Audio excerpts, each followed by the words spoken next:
here we have mainly KTMs, the Austrian KTMs, Husqvarnas, Husabergs, Italian TMs, amongst the crews taking off on Saturday, day one, with 190 miles of rough terrain on each day, 138 contestants, and intermittent rain to make things just a trifle sticky.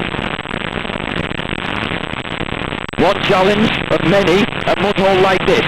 Many, of course, lose time, rack up penalty points. This is Mario Rinaldi riding in the 400 four-stroke class. He doesn't waver, rides his way through to his 5th consecutive victory. That means in the 400 class he's won all races this season, is way out in front in the World Championship table. Local hero Bohumil Posledni took off to a bad start on his 500 four-stroke in the championship series, but here on his home turf he shows what he's got to take second. Anders Ericsson practicing hard as possible on every kind of terrain and picks up his first 500 victory of his career. Fabio Farioli is also starting to get back into the swing of things after a recent operation on his shoulder. He takes third place. Kari Tiainen, leader in the World Championship Series, but the Finn is having a poor day today. On one stage his kickstand pops down and he loses 20 seconds, and besides that, nothing seems to go right either. Fourth place. But World Champion Peter Jansson wants the deputies to give him a hand. He's an off-road VIP after all, though strangely enough, it's usually the Swedes who insist that assistance from the sidelines ought to be grounds for disqualification. Today, 5th place for Jansson, while Stefano Passeri has an easier time on his 125. Third place for him in the 125 class. Shane Watts, the Australian, having a hard time with mud. He spent last winter practicing to get better at mud holes, but in this particular instance it doesn't pay off, and his string of victories ends abruptly with a 4th place. The rest of the pack attempting to pick their way through the mud hole. The problem is, of course, the more you rev them, if you're at a standstill, the deeper they get. And here's a surprise. Stephane Peterhansel, many people's best all-round motorcyclist in the world, caught in a rare, awkward moment on camera. When was the last time that great master took a tumble for us?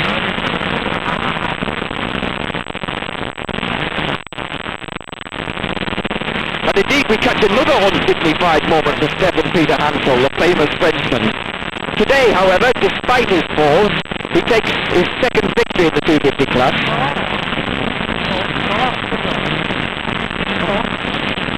It is Giovanni Sala managing not to take a tumble today, but nevertheless the Italian can't beat Peterhansel and finishes second.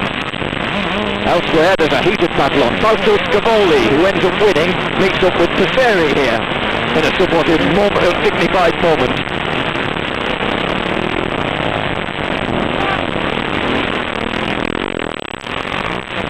And this is a wicked climb out of the woods, testing some of the lesser men as well as the good ones in this world enduro field. Results of day one see Scavolo win the 125 from Sweden's Rickard Larsson and Italy's Stefano Passeri. Peterhansel takes the 250s ahead of Giovanni Sala and Frenchman Eric Bernard. Mario Rinaldi picks up the 400 four-strokes from Laurent Boussiot and the great Laurent Pidu, former supermoto star. Anders Ericsson of Sweden on the Husqvarna picks up the 500 four-strokes ahead of Posledni and Fabio Farioli. Day two, and part of the special stage is actually a former ski jumping ramp. Bjarne Carlsson takes third place today in the 400cc four-stroke class, while second place goes to Otakar Kotrba, another of the loudly cheered Czechs. Laurent Pidu, the 6'4" French giant, running second in the table, only manages to take 5th today, however. While Mario Rinaldi once again shows how it's done. 6th victory in a row in the small four-stroke class, and he leads the table with a maximum number of points possible, 120. Anders Ericsson takes second today, and narrows the gap to the leader in the table, Tiainen, to a mere 3 points. Kari Tiainen once again takes a disappointing 4th place. It's common knowledge that the Finn isn't too keen on mud. Besides that, he's currently living mostly in Spain, and like he says himself, he doesn't get much opportunity to practice in these kinds of conditions. Bohumil Posledni improves his result from day one, taking victory in his class. Terrific support from the Czech crowds as he climbs up the table from 11th to 5th position. In the 125 class, the junior Swede Rickard Larsson takes third. Fausto Scavolo, the reigning world champion in the 125 class, takes second. in the table. He moves up to second also. And it's Shane Watts who proves today that he really did spend the winter practicing in muddy conditions. He takes the first victory of his career on muddy stuff and his fifth victory of the season. The junior does indeed have the potential to become a future superstar, and in the 250 class, a man who already is, Stephane Peterhansel takes second today and moves up to within 5 points of his title leader Sala. The next round, of course, will take place on the Frenchman's home soil. Giovanni Sala is out in front at this point, but only with a 1 second lead of Peterhansel as he comes over the ramp. And then on the very last special stage, just a few metres before the finishing time, he takes a cruel fall. How's that for getting hooked off your bike? Let's take another look at it.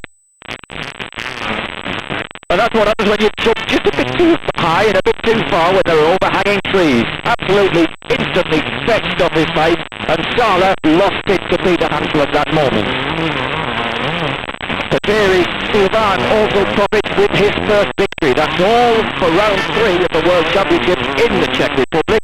Results after the 2 days. First place in the 125 for Shane Watts, ahead of Scavolo and Rickard Larsson. Petteri and the KTM down in 4th place. 250's winner, Giovanni Petteri. Peterhansel second, Sala third after that dramatic get-off.